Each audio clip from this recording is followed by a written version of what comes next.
If you close the door, the night could last forever. Leave the sunshine out and say hello to never.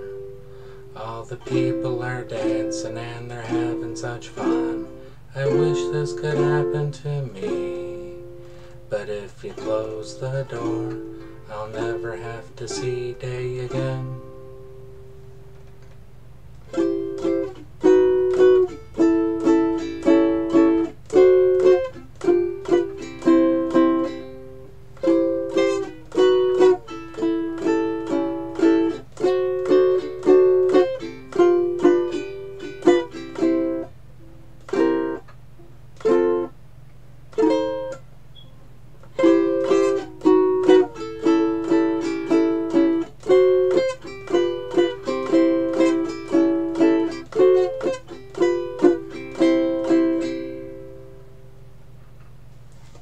Okay, so this is going to be a review for the Cordoba 15cm concert ukulele. The specs on it is that it's a laminate mahogany body, and the neck is solid, it appears. And the headstock looks like it's just the top that's a laminate. So a veneer on it. Okay, so let's see. Ivory binding, rosewood bridge, and fretboard, which has the fret markers on the side.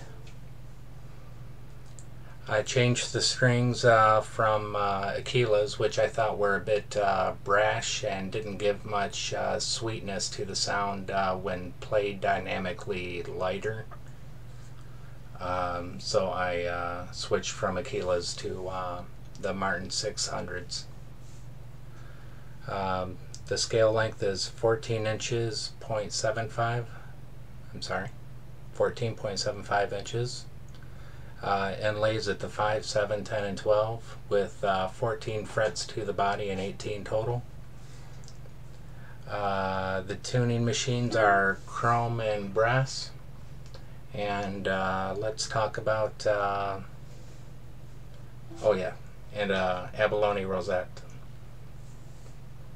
Now the downsides or quirks, I should say, of this instrument is that it has a really hard tuner here to turn compared to the other ones. And I would say that was the biggest one, but that's only an issue 3 times a year or so when I switch strings out. The other thing that I had to do was I had to do a couple swipes of a hacksaw blade in this groove here, which isn't really that scary, but it lowered the action some, and it greatly improved the intonation, along with using thinner strings like the Martin M600s. At least the E string is thinner. Okay.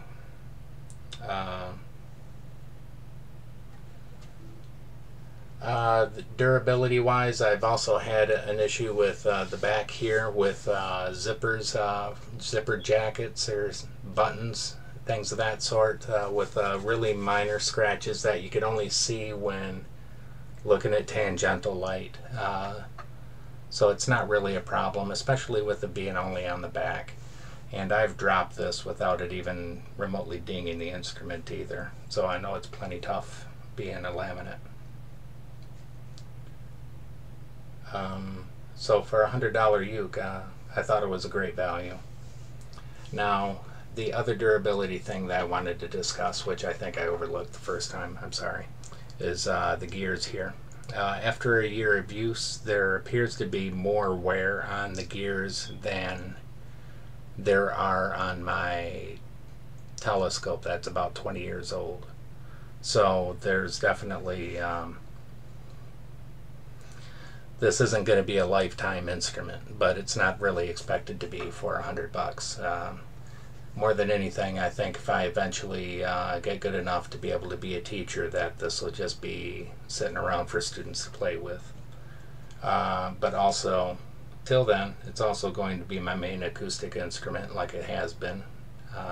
But I am getting an electric one coming up pretty quick. So definitely a good value for $100. I compared it sound-wise to a Luna Tattoo, and also to a Lanakai LU22, I believe it is. Both $100 instruments. Tattoo, obviously beautiful, and had really nice inlays in the neck, where these are rather plain. Where this one went style-wise was with the abalone inlay here. Now, the other thing about the difference between the Luna and this is that the Luna had right there had screw heads that you can see, which I didn't like as much, but they're probably better to have for all I know. But never had to tighten that up anyways, or anything of that sort to do with the tuners, besides just spinning them. They work fine. So they are basic, they are open, so I was able to see what the gears are looking like.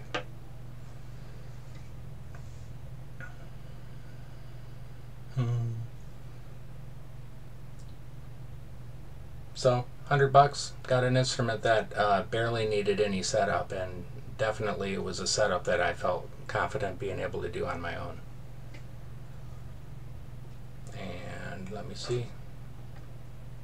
Oh yeah, the comparison between the Lanakai and this. The Lanakai had metal looking knobs instead, and they were also closed back, but with the simpler inlay here.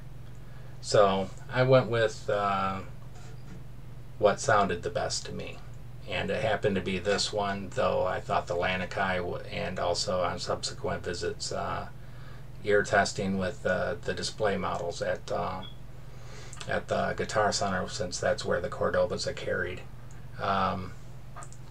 And the Lanakais are really nice also. Like I can't say don't get that whatsoever. Now there was definitely less volume and or resonance with the Luna, though tone-wise was really nice. I can't really knock it. It just wasn't as loud. So if that's something you're looking for, you probably want to get the Lanakai or the Cordoba here. But still, I'd be happy if I ended up with the Luna too, because, well, they're pretty. So everything has its own advantages. So this is definitely a competitive instrument for $100.